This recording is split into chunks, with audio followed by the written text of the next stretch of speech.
नमस्कार, आप देख रहे हैं सी न्यूज भारत और मैं हूं आपके साथ आकांक्षा यादव। वक्त हो चुका है न्यूज आर का, तो चलिए निगाह डालते हैं इस वक्त की बड़ी खबर पर।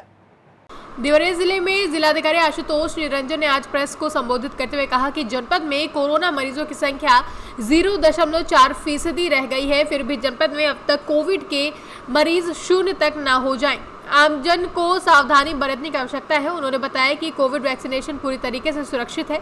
वैक्सीनेशन को लेकर अराजक तत्वों द्वारा जो भी दुष्प्रचार किया जा रहा है उससे दूर रहने की आवश्यकता है। ऐसे लोग जो इस प्रकार का कार्य कर रहे हैं उनको चिन्हित कर उनके विरुद्ध कार्रवाई की जाएगी।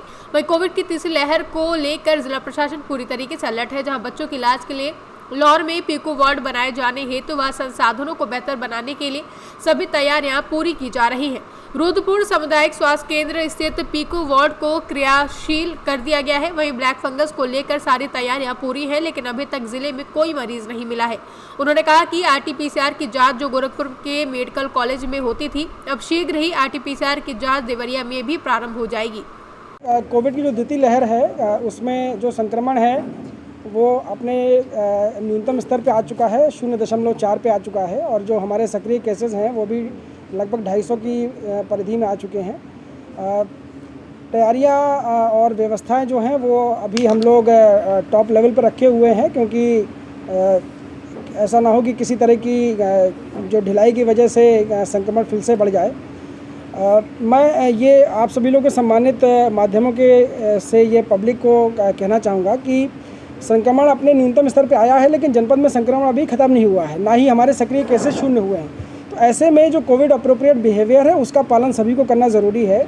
पब्लिक भी अपनी इसमें सहभागिता सुनिश्चित कराए और जो कोविड की गाइडलाइंस हैं और जो बाकी अन्य नियम उनका पालन करे।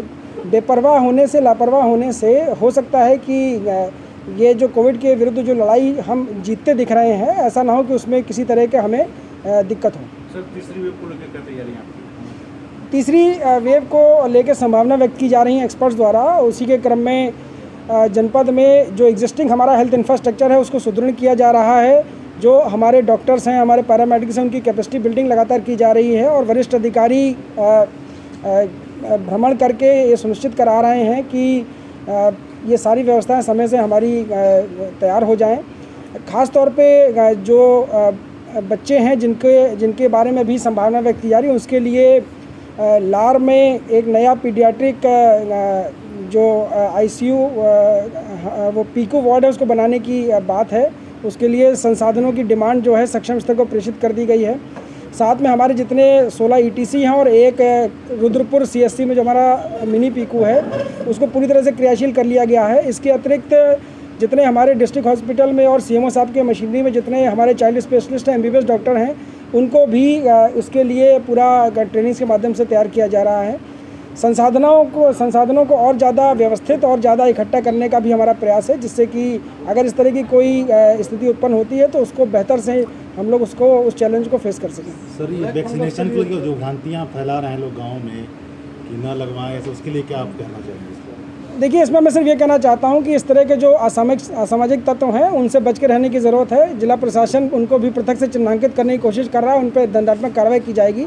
लेकिन अगर पब्लिक जागरूक होकर ऐसे लोगों को बिल्कुल भाव ना दे तो ज़्यादा बेहतर होगा। मैं आश्वस्त कर रहा हूँ कि ये जो वैक्सीनेशन प्रोग्राम है ये पूर्णतः सुरक्षित है। हम सब लोगों ने भी इस वैक्सीनेशन का फ़ायदा उठाया है और एक सामान्य जो समझ हमारी डेवलप हुई है द्वितीय लहर में, वो बताती है कि वैक्सीनेशन जिन लोगों को लगा था, भले एक ही डोज लगा हो, इस संक्रमण में उन लोगों को असुविधा कम हुई है। ब्लैक फंगस के कितने मरीज मिले अपने जिले में, क्या तैयारी है? जनपद में अभी तक ब्लैक फंगस का एक भी मरीज़ नहीं है, लेकिन डिस्ट्रिक्ट हॉस्पिटल में ब्लैक फंगस के लिए अलग से वार्ड को आरक्षित कर दिया गया है और उसमें डॉक्टर्स की पूरी टीम डेडिकेट कर दी गई है। जांच की सुविधा नया है। BSL-2 लैब का जो कार्य है वो अंतिम स्टेज पे है। उसमें इंस्टॉलेशन लगभग मशीन का हो चुका है, सिविल वर्क पूरा हो चुका है। कुछ मानव संसाधन जो है वो अभी आना बाकी है। जैसे ही वो आएगा उस BSL-2 लैब को शुरू करा के RT-PCR की जांच हम जनपद देवरिया में ही प्रारंभ कर देंगे। देवरिया से सी न्यूज संवाददाता ज्ञानेंद्र नाथ मिश्रा की रिपोर्ट। फिलहाल के लिए न्यूज आर में बस इतना ही। देश और दुनिया की तमाम बड़ी खबरों के लिए देखते रहें सी न्यूज भारत।